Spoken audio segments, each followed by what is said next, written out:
DSC ఇప్పుడు మనం notification ఇస్తున్నాం. డిఎస్సి విషయంలో అధ్యక్ష గతంలో జరిగిన అంటే తప్పులు ఏమేమి జరిగినాయి, ఇప్పటికీ ఎన్ని నోటిఫికేషన్ జరిగినాయి, ఏ ప్రకారంగా లీగల్ ఇష్యూలు వచ్చినాయి, అవన్నీ స్టడీ చేసి పక్కడబందీ నోటిఫికేషన్ ఇద్దాం, లీగల్లీ ఇబ్బంది లేకుండా చేయాల్సిన లక్ష్యంతో మేము పనిచేస్తాం అధ్యక్ష.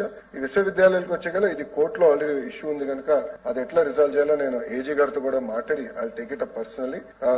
గవర్నర్ గారిని కూడా కలిసినప్పుడు నేను గవర్నర్ గారు ఛాన్సలర్, ఆయన కూడా చాలా స్పష్టంగా ఎట్టి పరిస్థితుల్లో రిక్రూట్మెంట్ మీరు పూర్తి చేయండి, ఎన్ఆర్ఎఫ్ ర్యాంకింగ్స్ ఇంప్రూవ్ అవ్వాలంటే సొంత ఉపాధ్యాయులు ఉండాలి, అంటే ప్రొఫెసర్స్ ఉండాలి, దానికి మీరు సీరియస్ గా తీసుకోండి అని గవర్నర్ గారు కూడా చెప్పారు. అది మేము సీరియస్ గా తీసుకుంటామని గౌరవ సభ్యులు తెలుపుకుంటూ, పెద్దలు అన్నట్టు 4330 శాంక్షన్ పోస్టులు ఉంటే కేవలం 1048 పోస్టులు ఇప్పుడు ఫిల్ అయినాయి, 3282 పోస్టులు ఖాళీగా ఉన్నాయి. దానికి వచ్చే సంవత్సరంలో ఫిల్ చేస్తామని ఈ సభాముఖం మీ అందరూ తెలుపుకుంటూ, గౌరవ ముఖ్యమంత్రి గారు నన్ను హెచ్ఆర్డీ మినిస్టర్ చేసినప్పుడు చాలా స్పష్టంగా నాకు చెప్పింది, ఎన్ఆర్ఎఫ్ ర్యాంకింగ్ ఈ రోజు ఆంధ్ర రాష్ట్రం 9వ స్థానంలో ఉండి అది 3వ స్థానానికి తీసుకురండి, క్యూఐఎస్ ర్యాంకింగ్ టాప్ 100 లో ఒక ప్రభుత్వ విశ్వవిద్యాలయం 5 సంవత్సరాలు ఉండాలని నాకు టార్గెట్ ఇచ్చారు అధ్యక్ష.